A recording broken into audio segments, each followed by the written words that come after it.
el día que el Señor nos dio, que el Señor nos dio. Seré feliz y le adoraré, y le adoraré. Este es el día que el Señor nos dio. Seré feliz y le adoraré. Este es el día que el Señor nos dio. Este es el día de obedecer. Solo en Jesús hallarás perdón. Este es el día de obedecer. Solo en Jesús hallarás perdón. Este es el día de obedecer. Este es el día de encontrar la paz,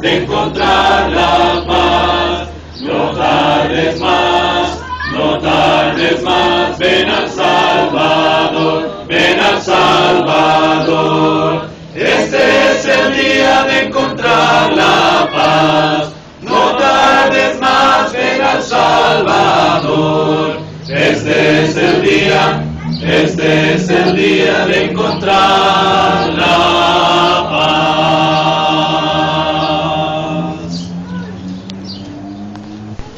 ¿Quieres ser salvo de toda maldad? Tan solo hay poder en mi Jesús. ¿Quieres vivir y gozar santidad? Tan solo hay poder en Jesús. Hay poder, sin igual poder en Jesús, quien murió. Hay poder, sin igual poder en la sangre que Él vertió. Quieres ser libre de orgullo y pasión. Tan solo hay poder en mi Jesús. Quieres vencer toda cruel tentación. Tan solo hay poder en Jesús. Hay poder, sin igual poder en Jesús, quien murió. Hay poder, sin igual poder en la sangre que Él vertió. ¿Quieres servir a tu Rey y Señor? Tan solo hay poder en mi Jesús. Ven y ser salvo podrás en su amor. Tan solo hay poder en Jesús. Hay poder, sin igual poder en Jesús, quien murió. Hay poder, sin igual poder en la sangre que Él vertió. Ustedes, Dios les bendiga, Dios les guarde en todo momento. Dios sea siempre con ustedes y la paz de Cristo y la comunión del Espíritu Santo siempre vayan en nuestro corazón. ¿Ya están dormidos? Es que no oigo un amén. ¿Ya se cansaron? ¿Quieren receso, hermano? Sí. Bueno, póngase cómodo, ya sabe, póngase cómodo, pero no se me duerma. Por favor, póngase cómodo, pero no se me duerma. Vamos a continuar, hermanos, con esta serie de predicaciones y Dios permita que lo que se ha estado compartiendo por parte de nuestros hermanos llegue hasta lo más profundo de nuestro corazón. No solamente llegue, sino que haga estallar la palabra de Dios en nuestro corazón, como decía nuestro hermano, como una dinamita que explote y nos haga reflexionar, nos haga pensar y nos centre en dónde estamos cada uno de nosotros y cuál es el camino que hemos que hemos escogido y en el cual tenemos que continuar sin claudicar hasta que el Señor venga o hasta que dejemos de existir. Así de que, hermanos, ya el hermano Ricardo, ¿verdad? También Ricardo, ya el hermano Ricardo, que hay dos, ¿sí?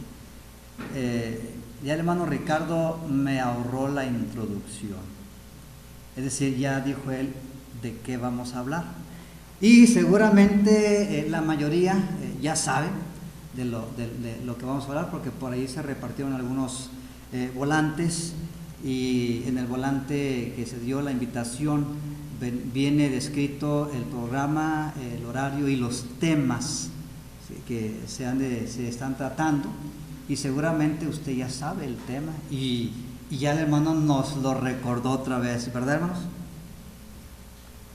Ah, caray, ya se me fue. ¿Verdad, hermanos? A ver, ¿cuál es el tema?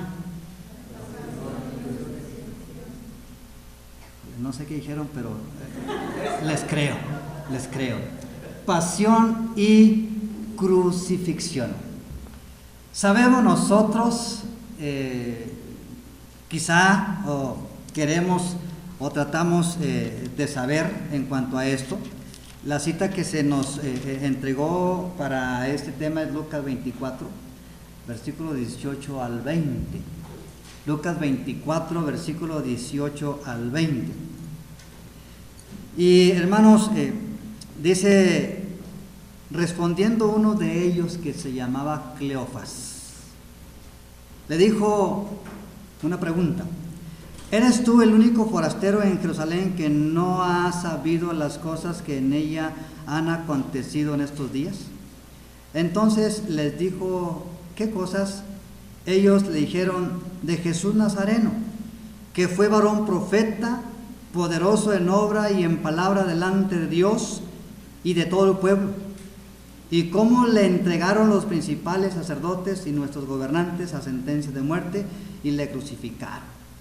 Esta narración, hermanos, que nos presenta Lucas acerca de aquellas personas que iban rumbo a Emaús, ya, hermanos, habían pasado algunos días, 3 días, de lo que había sucedido, y estos hombres venían platicando precisamente lo que había acontecido.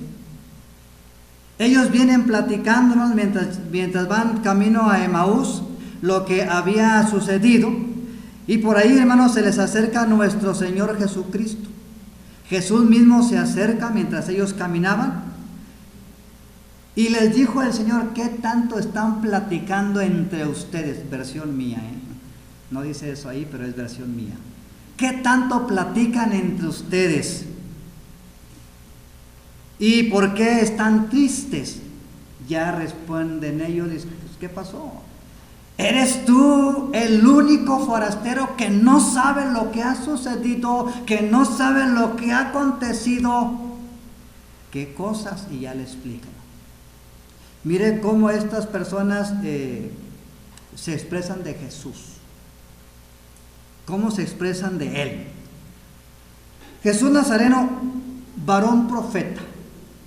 Se expresan de Él como un varón profeta. No solamente en esto, sino poderoso en obra y palabra delante de Dios y delante de todo el pueblo. Y luego le dicen a Él, ¿y cómo es que los principales sacerdotes y nuestros gobernantes le entregaron y le sentenciaron a muerte? Eso es lo que le dicen a Jesucristo. Ya había acontecido, ya había sucedido, ya había pasado la pasión y crucifixión, pero en la mente de ellos, en el pensamiento de estos hombres y de todo Jerusalén y de todo Judea y de todos los habitantes, aún todavía, hermanos, había ese pensamiento en el corazón de ellos, había esa interrogante, esas inquietudes, y se preguntaban unos a otros, ¿por qué sucedió todo esto? Ya había pasado. Nosotros nos vamos a enfocar vamos a recrear nuevamente, de acuerdo a la Escritura, ¿sí?, lo que hicieron con nuestro Señor Jesucristo. Yo no sé por qué me le puso el hermano pasión y crucifixión. Me le hubiera puesto mejor sufrimiento y crucifixión, o nada más crucifixión, y ahí abarcábamos todo, porque ahí está la pasión y ahí está todo. Pero bueno, si me dicen pasión y crucifixión, ¿qué tengo que hacer, hermano Sergio? Hablar de eso. Y hay que hablar de eso. Ahora, no voy a hablar algo que usted no sabe. No voy a hablar algo que usted no desconoce. No voy a comentar algo que usted ya no lo haya comentado más adelante, o que otros predicadores lo hayan comentado. Voy a comentar lo que usted ya sabe, lo que usted ya aprendió, lo que usted ya creyó, lo que usted ya obedeció al momento cuando creyó. Voy a hablar algo que usted ya conoce. Y como es algo que usted ya conoce, no se me vaya a dormir, por favor. Ya es algo que conocemos, ¿sí? Tampoco se me distraiga, por favor. Cuando hablamos de esto, solamente voy a mencionar, y le voy a decir por qué. No acostumbro a hacer esto, pero lo voy a decir para que se me despierte un poquito más, diga, va a acabar bien rápido, ¿sí? Voy a mencionar solamente dos cosas en esta tarde sobre este mensaje, pasión y crucifixión. Vamos a hablar de dos cosas, ¿sí? Y la pregunta que me hice yo es: ¿qué acontecimientos hubo durante la pasión y crucifixión de nuestro Señor Jesucristo? ¿Qué acontecimientos hubo? Y vamos a ver, hermanos, solamente dije dos cosas, así es que ya saben. Voy a decir, hermano Jorge Garza, el domingo pasado nos dio una predicación de dos asuntos, ¿por qué yo no? ¿Verdad, hermano? Sí.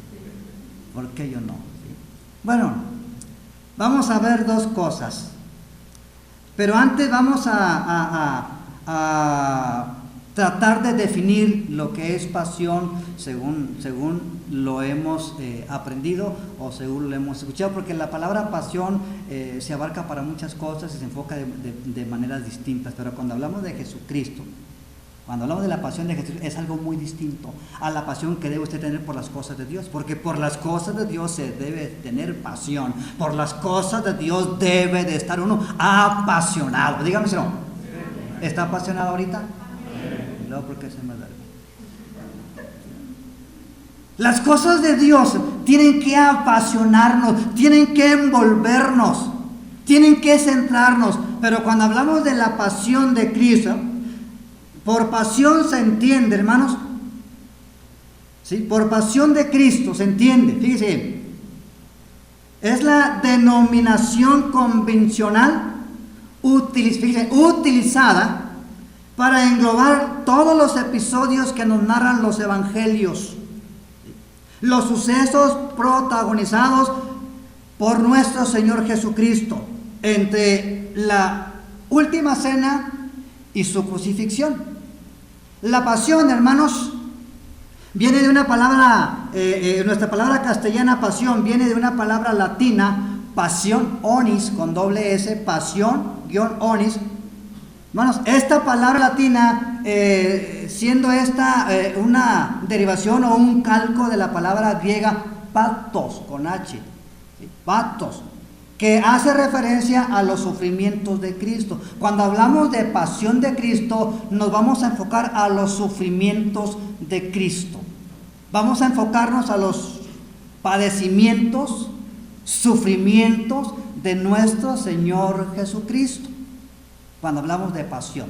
Bueno, ¿qué acontecimientos hubo durante la pasión de nuestro Señor Jesucristo? Y déjeme decirle que hubo muchísimos acontecimientos, muchísimos, pero vamos a tratar de escoger algunos de ellos para comentarlo con ustedes. Hubo muchísimos acontecimientos en cuanto a la pasión de Cristo, en cuanto al sufrimiento de Cristo, muchísimos, hermano.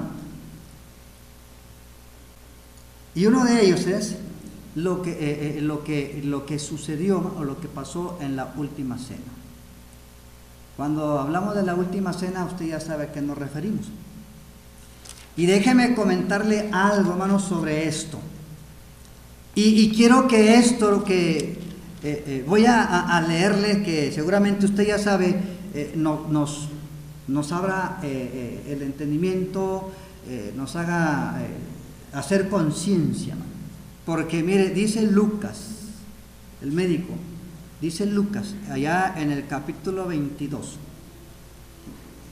Y vamos a ver allá el versículo 14, Lucas 22, 14. Dice, cuando era la hora, se sentó a la mesa y con él los apóstoles. Jesús les dijo, fíjense, Jesús les dijo, cuánto he deseado comer con vosotros esta Pascua antes que padezca. Esa es la expresión de Jesús. Cuánto he deseado comer con ustedes esta Pascua antes que padezca. El Señor ya sabía, ya tenía claro que sus días habían llegado. Ya tenía claro, como lo dice allá en el Evangelio de Juan, capítulo 17, versículo 1 adelante, la hora ha llegado, Padre, glorifica a tu Hijo, con aquella gloria que tuvo contigo antes de que el mundo fuese. Padre, el Señor ya sabía.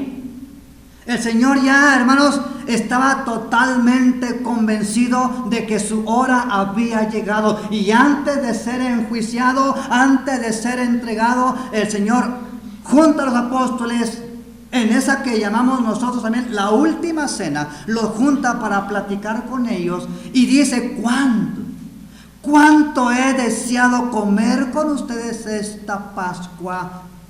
No saben qué deseo tan grande tengo el poder compartir con ustedes este momento.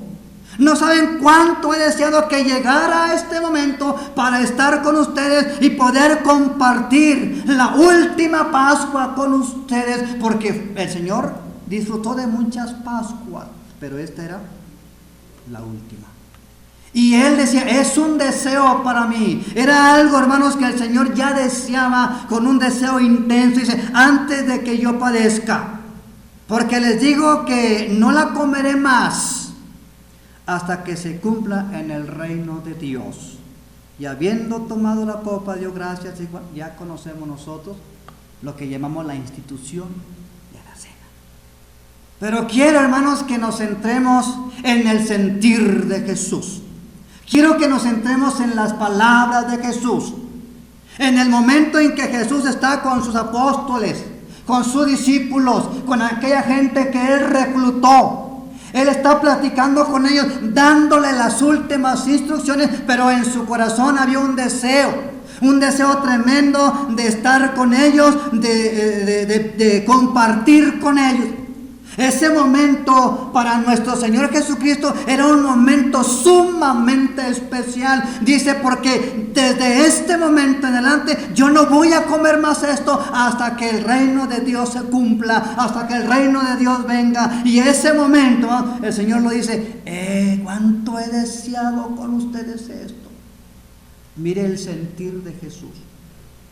Mire la emoción de nuestro Señor Jesucristo. El deseo de Él que nos debe a nosotros contagiar, que nos debe a nosotros, hermanos, contagiar en el sentido de que nosotros debiéramos también sentir el mismo deseo vivo de poder participar, hermanos, cada primer día de la semana, lo que nosotros llamamos la Santa Cena, un deseo ardiente, un deseo especial, un deseo único que solamente los hijos de Dios podemos compartir y podemos celebrar. Debiéramos de sentir ese deseo intenso de, hermanos, ya mañana es que el primer día de la semana y debiéramos estar deseosos para que ese día llegue y poder compartir, hermanos, este momento tan sublime que hace la iglesia cada primer día. Pero qué triste es. Qué triste es cuando tomamos la cena del Señor y no le damos la importancia que requiere. Mire el deseo del Señor, el sentir, la emoción Él quería, hermanos, ese momento. El momento llegó. Dice, yo lo voy a aprovechar y voy a disfrutar y voy a compartir. Muchos de nosotros, ¿no?, llega el momento y no lo disfrutamos porque somos tan irreverentes al momento de participar de la cena del Señor. Y si por esto ya no me invitan, pues no me inviten. Total, yo estoy aquí para decir la verdad, ¿verdad, hermano? Porque quizá usted haya escuchado como he escuchado yo al momento de participar de la Santa Cena, al momento de estar en la reunión de adoración al Todopoderoso. Suena el teléfono. Órale, diría Mesa, ¿verdad? En la hora sublime, en una hora especial, suena el teléfono y ups, ¿ahora qué hago? Y todavía trajera en el celular himnos, pero se escuchan cumbias, polcas, no sé, todo. Qué falta de respeto. Otros, por si fuera poco, vienen como si pidiéndole permiso a un pie para dar el otro paso. Llegando, hermanos, tarde a la reunión. ¿Qué es eso? Mira qué chulo. Otros llegan barriéndose, hermanos, cuando se está impartiendo la cena del Señor, llegan barriéndose. ¡Qué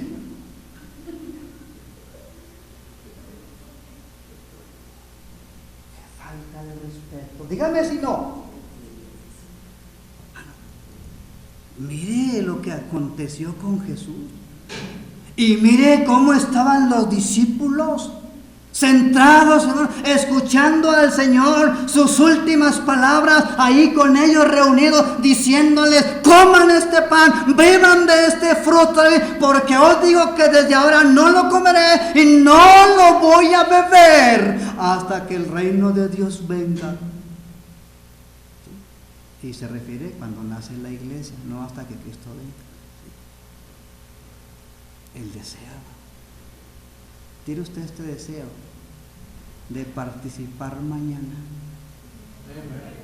Mira, muy apenas dicen amén. Bueno, ya sé que la iglesia de Cristo no acostumbra a decir amén, porque luego nos confunden con sectarios, ¿verdad?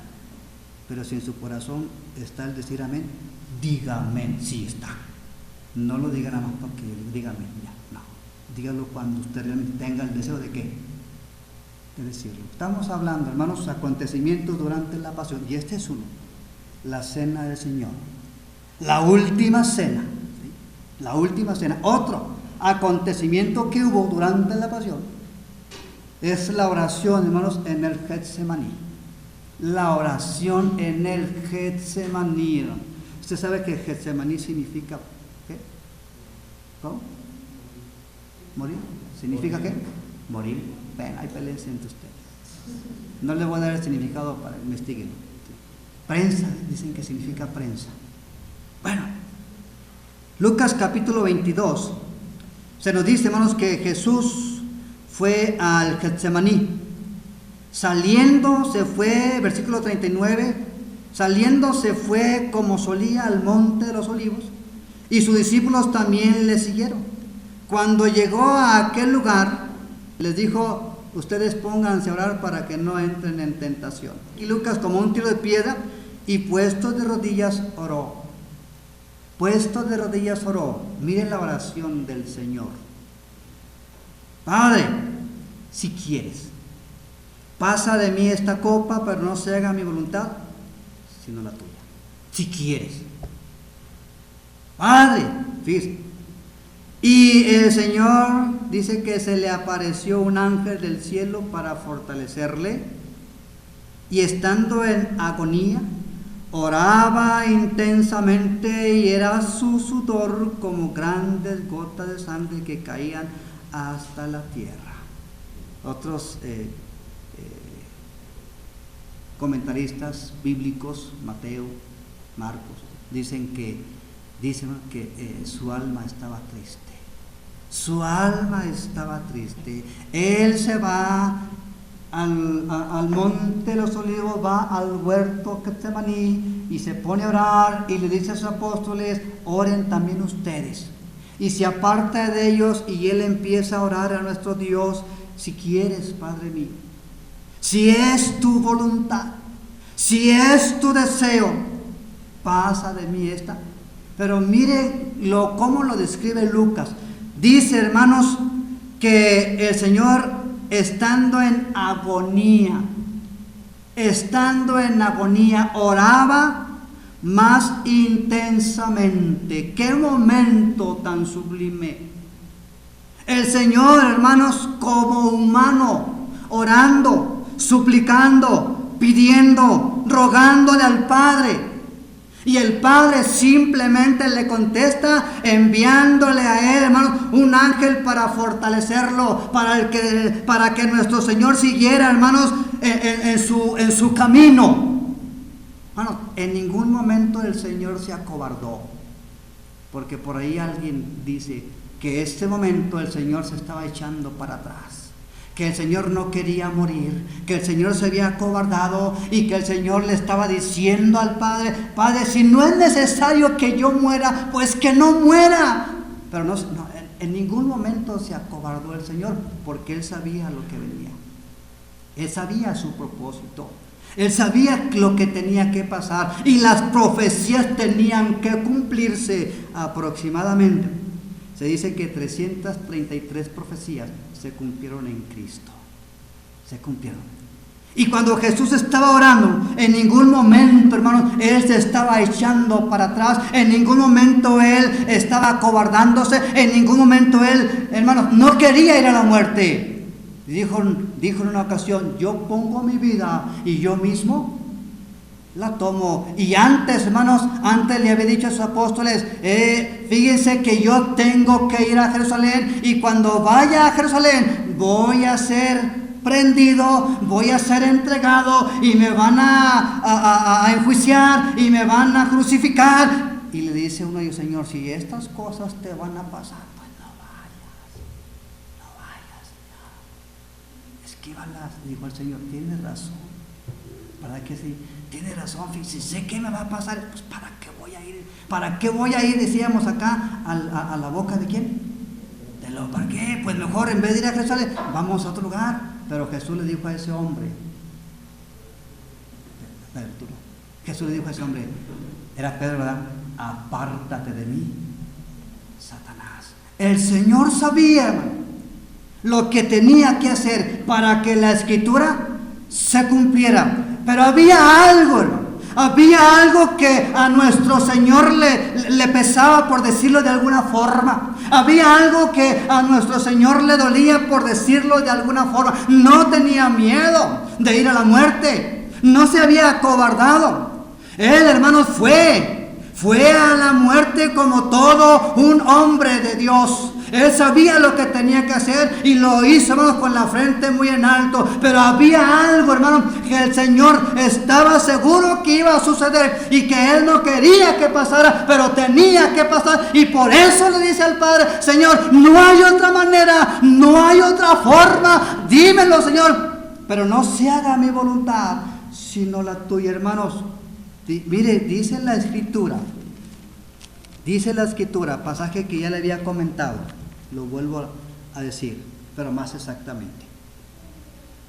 De estas cosas habló Jesús, y levantando los ojos al cielo, dijo, Padre, la hora ha llegado. Glorifica a tu Hijo, para que también tu Hijo te glorifique a ti, como le has dado potestad sobre la tierra, para que dé vida eterna a todos los que le diste. Y esta es la vida eterna, Juan 17, del 1 adelante, que te conozcan a ti, el único Dios verdadero, y a Jesucristo, a quien has enviado. Yo te he glorificado en la tierra, he acabado la obra que me diste que hiciese. Pero mire algo interesante aquí.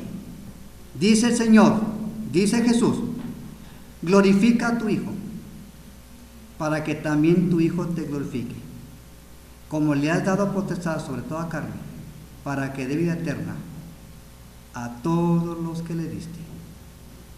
Me has enviado Dice el Señor, me has enviado.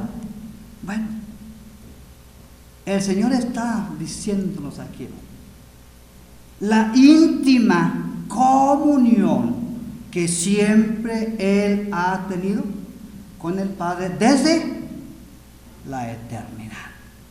Una comunión inseparable, una comunión santa, una comunión perfecta, una comunión, hermanos, inquebrantable, pero que estaba a punto de quebrantarse, de romperse, de separarse a causa, hermanos, de los pecados de toda la humanidad. Y ahí está usted y ahí estoy yo. Y eso es lo que el Señor sentía. Y eso es lo que el Señor sentía, hermano. Y decía, no habrá otra forma, Señor. Dice, por eso, dice, cuando estaba orando y estaba casi en agonía, sus sudor eran como grandes gotas de sangre, porque Él sabía lo que iba a suceder, ¿no?, en la crucifixión.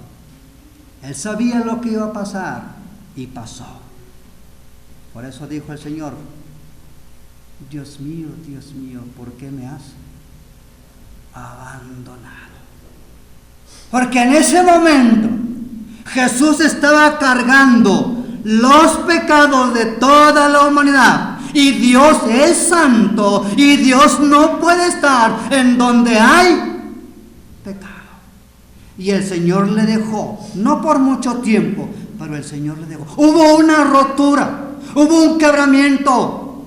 Algo, hermanos, que no se había visto en el Padre y en el Hijo. Algo que no se había visto en la deidad. Ahora, hermanos, a causa de nosotros, a causa de nuestras rebeliones, a causa de nuestros pecados, a causa de nuestras desobediencias, el Padre estaba alejándose del Hijo. Y eso es lo que el Hijo sentía. Y decía, Elí, Elí, lama sabactani. La oración en el Getsemaní. Y así como Jesús, debiéramos orar también nosotros intensamente, con una confianza, con una convicción, y debiéramos tener un lugar apartado para orar y un tiempo para orar, porque Jesucristo tenía un tiempo y tenía un lugar siempre para orar, y oraba en todo tiempo. ¿Y nosotros oramos? Sí, oramos, pero yo no sé si tenemos un tiempo para orar. Un lugar para orar, porque a veces se nos olvida. Y dijo el Señor, oren para que no entren en tentación. Y nosotros llegamos de la casa, del trabajo a la casa, y llegamos, y en vez de ponernos a orar, empezamos a quitarnos los zapatos y ponte en el sillón y préndeme la tele y tráeme agua si hace calor, agua con hielo, agua fresca, o si hace este tiempo, un cafecito. En vez de, mi esposa, mis hijos, mis nietos, si es que tienen. Vénganse, vamos a orar. ¿Por qué? Porque Dios me los cuidó en mi ausencia. Me cuidó a mí, me permitió regresar y encontrar todo con bien. Pero en vez de ponernos a orar, nos ponemos a hacer otras cosas. Díganme si no. Igual pasa con la hermana que trabaja. Se va, regresa, está todo. Mi esposo, mis hijos. Oye, vamos a... Claro, dígale a su esposo, ora, porque mira, todo está. Pero no se nos olvida. Sí oramos cuando le damos gracias a Dios por los alimentos. Había un hermano, bueno, este hermano todavía vive. Una ocasión oró él en la mañana. Por el almuerzo, ¿no? Y oró por el almuerzo, y ahí oró por la comida y oró por la cena. Dije yo, ¿por qué, hermano? ¿Por qué oraste tú una vez por la comida? Pues para ahorrarnos tiempo, hermano. Y ya en la mediodía ya vamos directamente a la comida, pues ya oramos. Mira qué chulo. Y había otro hermano que tristemente ya se nos torció, como dicen en Monterrey, ¿verdad? Sí. Hola, Jorge. Ahí está el hermano Taller. Bueno, es un decir porque también, bueno. Le dije a este hermano, oye, vamos a comprar unas papitas o algo para botanear, ¿sí? Compramos papitas, un refresco. Abro las papitas, el refresco y empiezo a comer. Y el hermano antes empezó a orar. Yo, caray. Terminó y dije, ¿por qué estás orando? porque hay que dar gracias a Dios en todo, sí. Lo que tú compraste, ¿de dónde proviene? Pues de la tienda. No, ¿de dónde el dinero? Pues del trabajo. Pero ¿quién te da el trabajo? ¿Quién te da la fuerza? Dije, sí, es cierto. Hay que dar gracias. De todo hay en la viña del Señor, hermanos. Pero ¿cuántas veces ora usted? Hemos llegado en broma, pero hemos dicho, vamos a hacer una oración like, porque ya tengo mucha hambre.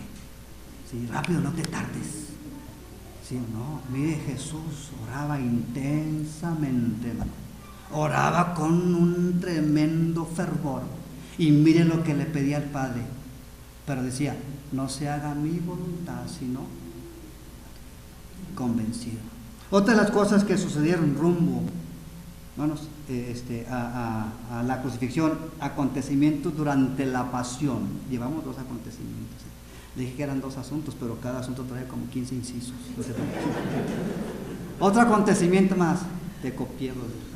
Otro acontecimiento más es la traición de Judas. Algo que usted ya conoce, ¿verdad? Y alguien o nosotros decimos, pero ¿por qué? ¿Por qué uno que andaba con ellos? ¿Por qué uno que prácticamente vivía con él? Comía con él, dormía con él, había visto sus milagros, había visto sus maravillas, había visto sus prodigios, había visto todas las proezas que el Señor había hecho. Uno que andaba con él, que anduvo, hermano, y que le vio caminando sobre las aguas del mar, y que le vio resucitar muertos, y que le vio sacar demonios, y que le vio dar de alimentación a muchísima gente, hermano. Uno que andaba con él. ¿Cómo es posible que ese le haya traicionado? Uno que se consideraba su amigo. Pues sí fue posible, hermano. Pues sí fue posible. Pero ¿por qué? La gente nos pregunta, ¿por qué? Es que la Escritura ya había dicho que Judas era el que le iba a traer. No. La Escritura no dice el nombre de Judas. La profecía no dice que era Judas. ¿O sí? Sí dice. Dice que uno de sus discípulos le iba. Puede haber sido Pedro o Tomás, tal vez Felipe o Mateo, quizá Bartolomé, no sé. Pero Judas fue el que le permitió a Satanás entrar a su corazón. Y lo llenó de ¿qué? De codicia. Lo llenó de avaricia. Y Judas pensaba carnalmente y hablaba carnalmente. Y Judas, hermanos, le dio lugar a Satanás. Satanás entró al corazón de este discípulo de Dios y este va y lo traiciona. Cuando Jesús está orando, hermanos, le dice a sus discípulos, porque como sus discípulos nosotros, Jesús está orando. ¿Y qué están haciendo los discípulos? Usted sabe, ¿verdad? ¿Qué estaban haciendo los discípulos? Ven, ya están dormidos ustedes. Mientras Jesús oraba, los discípulos dormían. Así nos pasa a nosotros, hermano. Mientras el hermano está aquí predicando, algunos estamos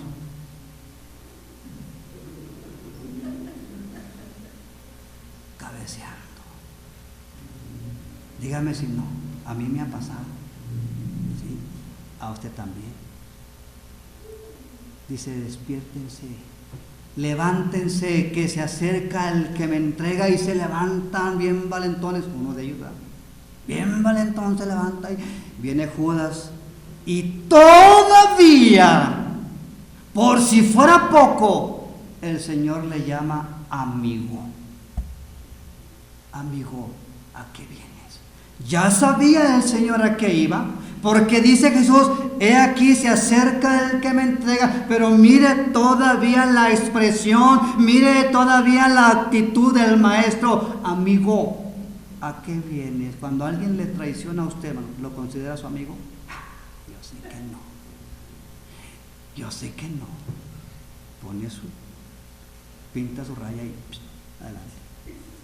Qué triste es que en la iglesia del Señor pasen esas cosas, pero pasan.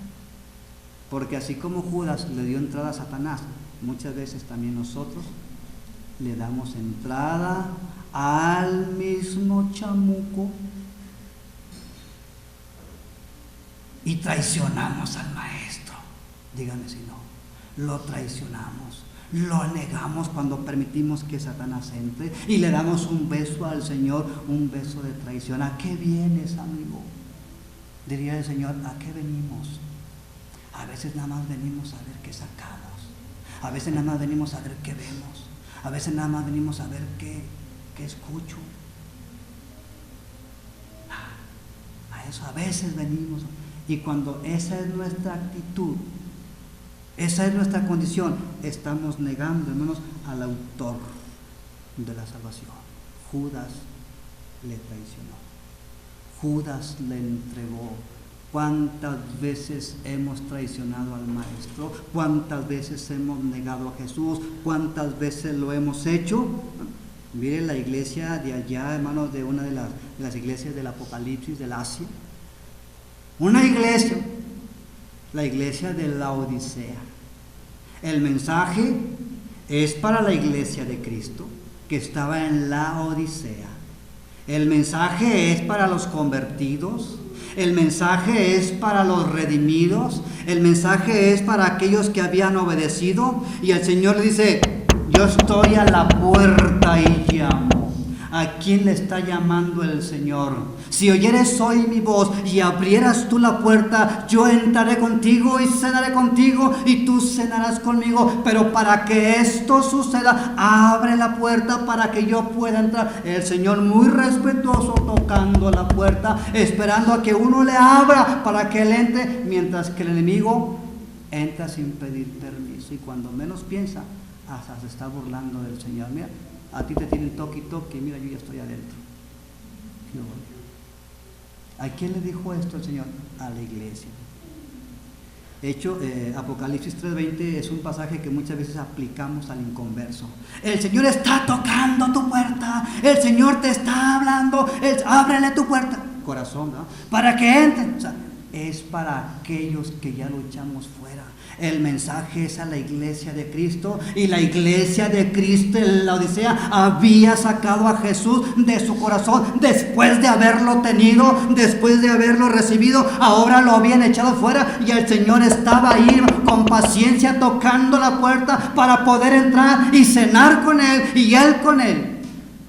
Ya lo habían echado fuera por sus acciones, porque se creían autosuficientes, porque se creían poderosos, porque pensaban que todo lo tenían ya a la mano. Somos nosotros ricos, tenemos todo. Y Señor, qué rico eres un miserable, eres un pobre, eres un desventurado, eres un ciego, eres un desnudo, y yo te aconsejo que compres oro refinado y que te vistas y que compres colirio y unja tus ojos para que puedas.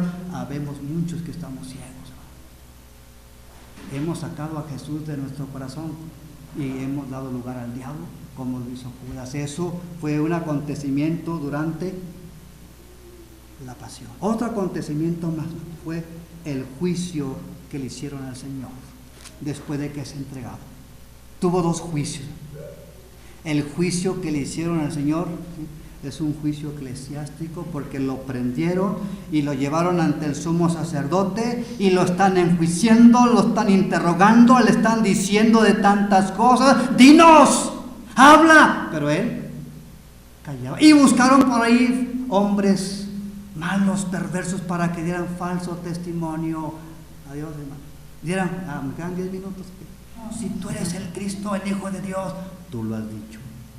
Y yo lo soy. Dice uno de los ángeles: yo lo soy. Y desde ahora veréis al Hijo de Dios sentado con poder. ¿Qué más blasfemia podemos oír de este? Ya no necesitamos de testigos. Aquí lo hemos escuchado por boca de él. Y lo agarró y lo entregó. Y aquellos hombres, hermanos, que estaban ahí con el sumo sacerdote en aquel juicio, le empezaron a golpear, le empezaron a escupir, se empezaron a burlar de él, le empezaron a bofetear. De tal manera que descargaron toda su ira, descargaron todo su coraje, descargaron todo su odio, todo su rencor ante el autor de la vida. Y los golpes que le dieron al Señor, los golpes que le dieron a mi Cristo, no eran golpes, hermano, simples y sencillos.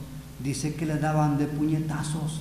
Y no era una bofetada: cállate. No, era una bofetada fuerte, hermano, golpes fuertes en su rostro. Y al Señor lo golpearon y empezó a sangrar de la boca, empezó a sangrar de la nariz y empezaron a darle cada uno de golpes a nuestro Señor.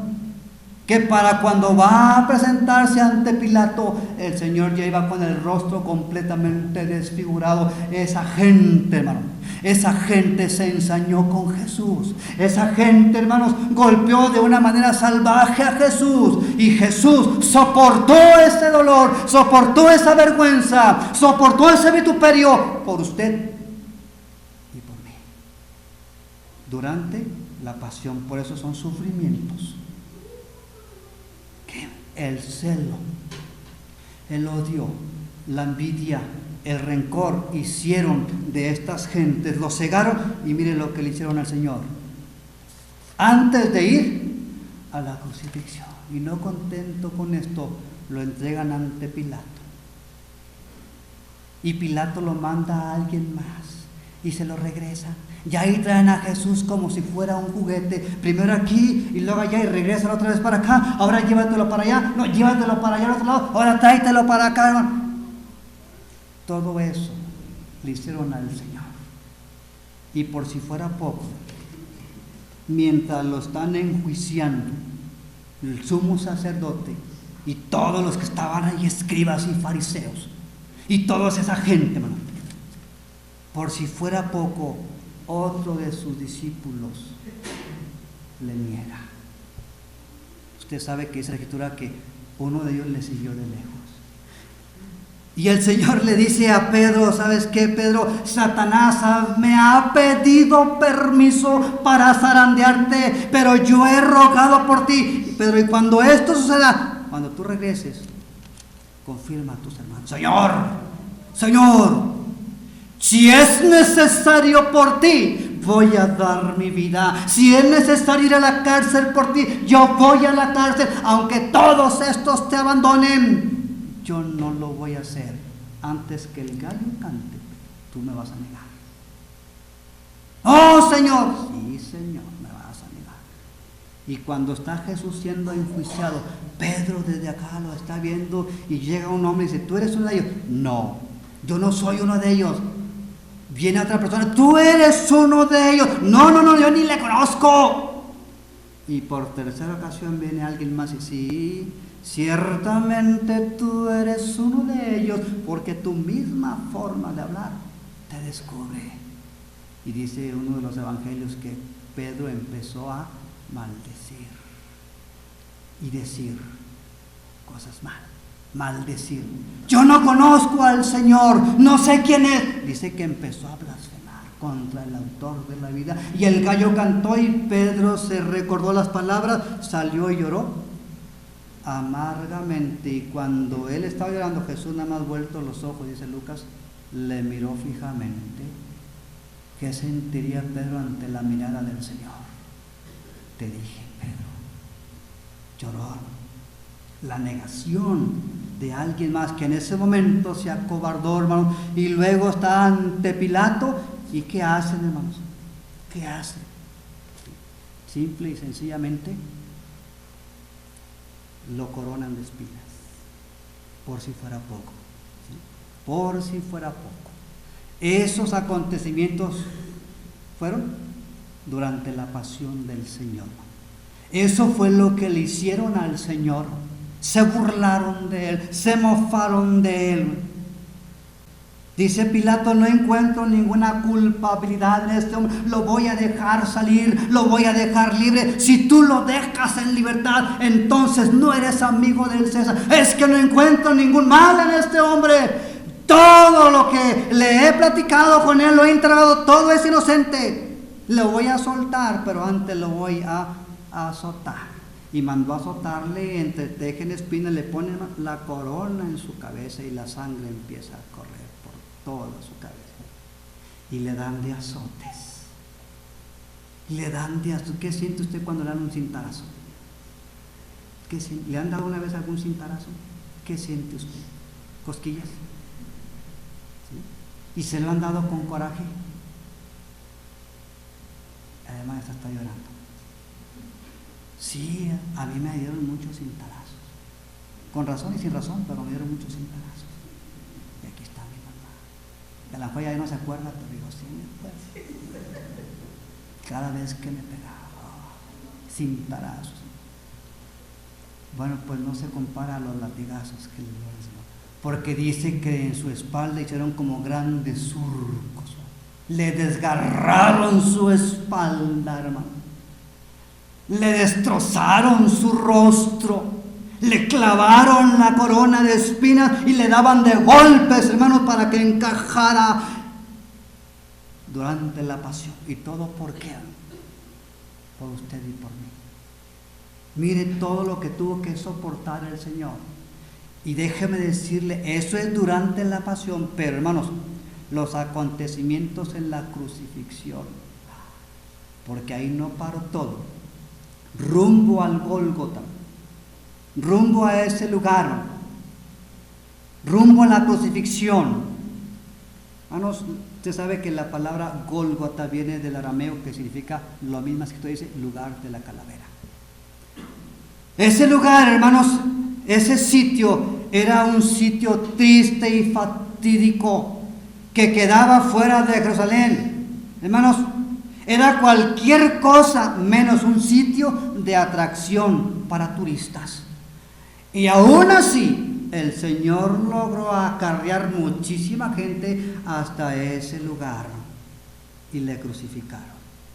Le crucificaron como si fuera él un malhechor. Le crucificaron como el peor de los criminales. La crucifixión era un castigo cruel. Los romanos aprendieron de los griegos el arte de la crucifixión y los griegos lo aprendieron de los fenicios y crucificaron a nuestro Señor Jesucristo como el peor de los criminales.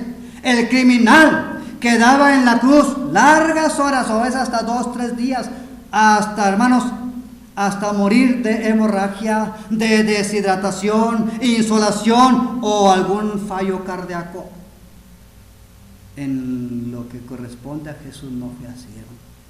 Durante la crucifixión, el Señor ahí estaba sufriendo la agonía, ¿no? La agonía de la cruz. Dice la Escritura que era como la hora tercera del día cuando le crucificaron, y a la hora novena, dice cuántas horas habían pasado. A la hora sexta hubo tibia, y a la hora novena el Señor clama al Padre. A la hora novena, cuando Pilato estaba resuelto a soltarlo porque lo hallaba inocente, cuando él determinó dejarlo, el pueblo simplemente le dijo: si tú lo haces, entonces no eres amigo del César. ¿Y qué hago con él entonces? Dice Pilato. ¿Qué quieren que haga con él? ¡Crucifícale! ¡Crucifícale! Dice la Escritura que esta gente gritaba de una manera desesperada. Mire el odio, mire el rencor, mire la envidia, mire cómo los había cegado, diciendo: crucifícale, este es reo de muerte, merece la muerte.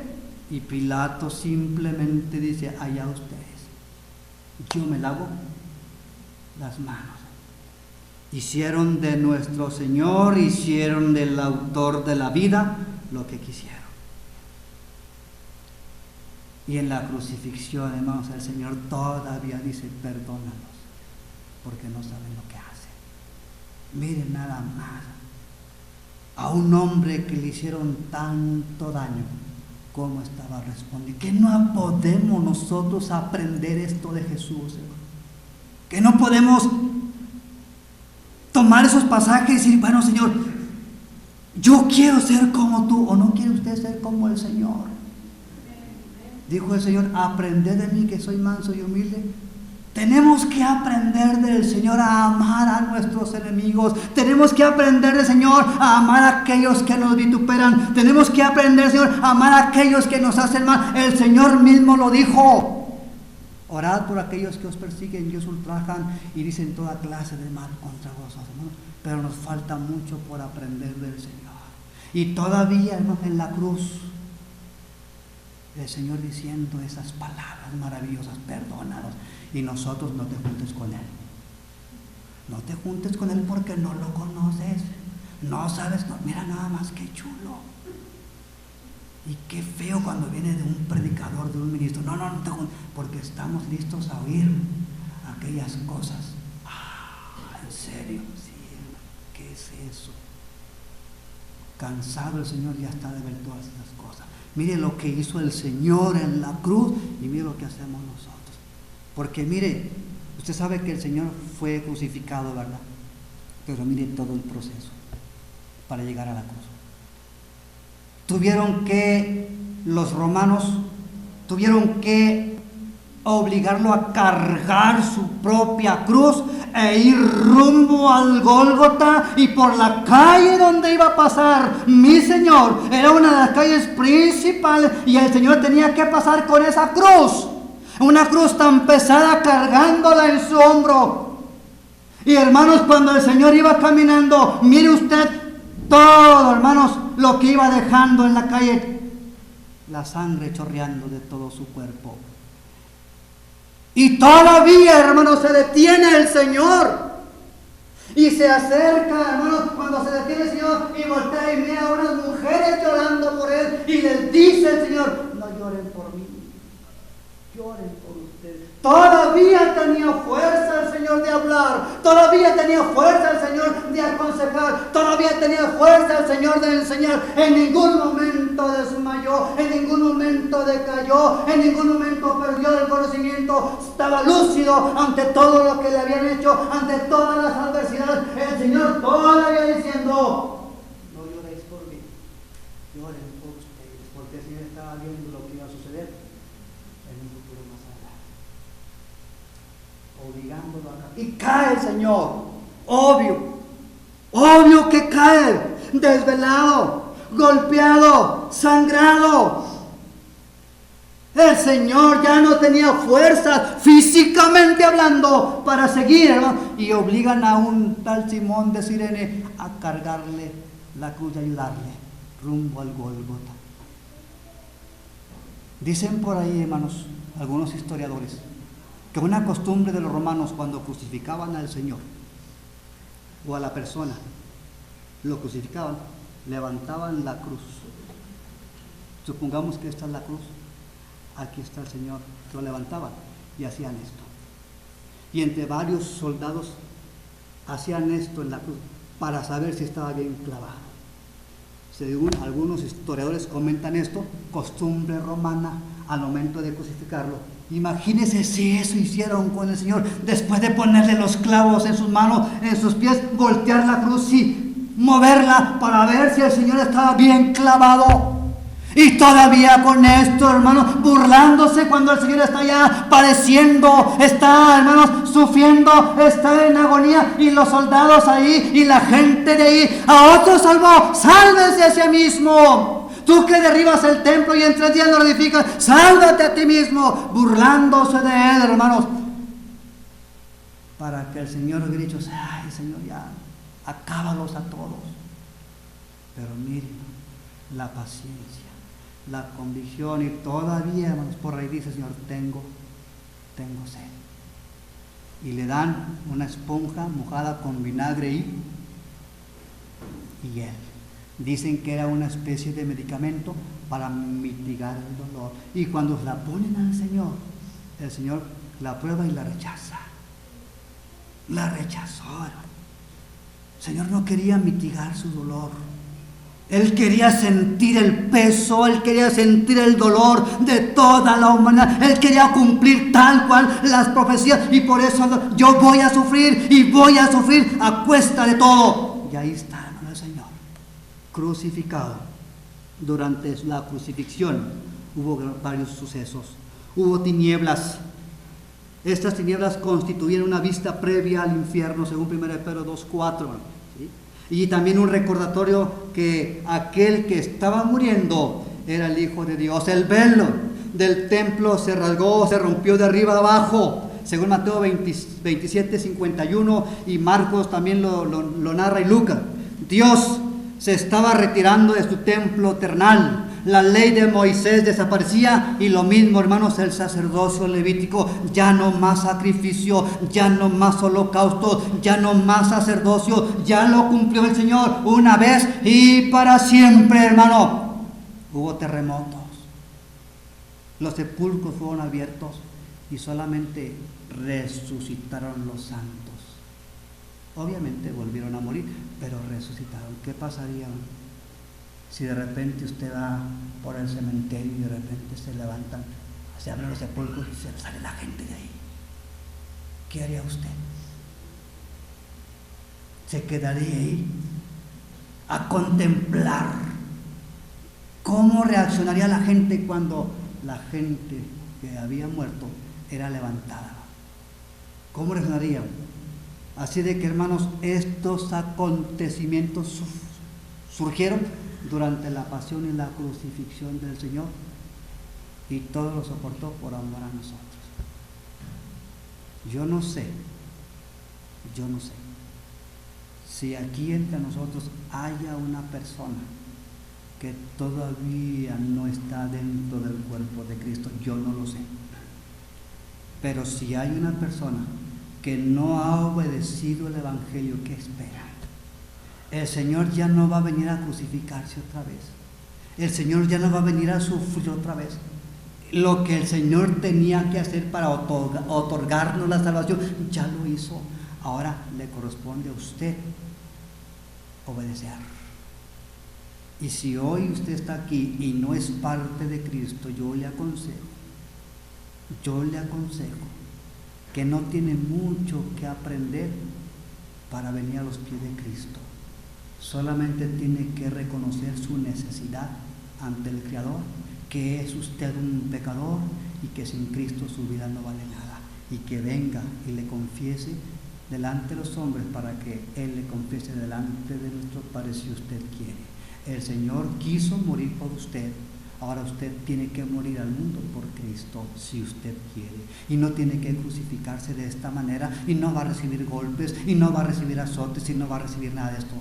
Si usted le obedece, la gracia de Dios caerá sobre usted y usted será una nueva criatura en Cristo.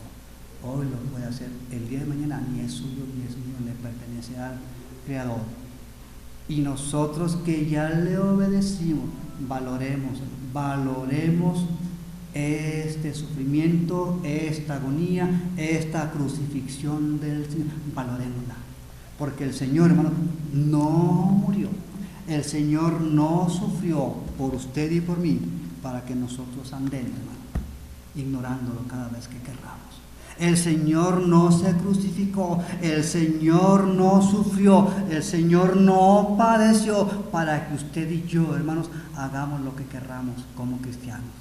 Tenemos que someternos, tenemos que sujetarnos a su santa voluntad. La invitación es para nosotros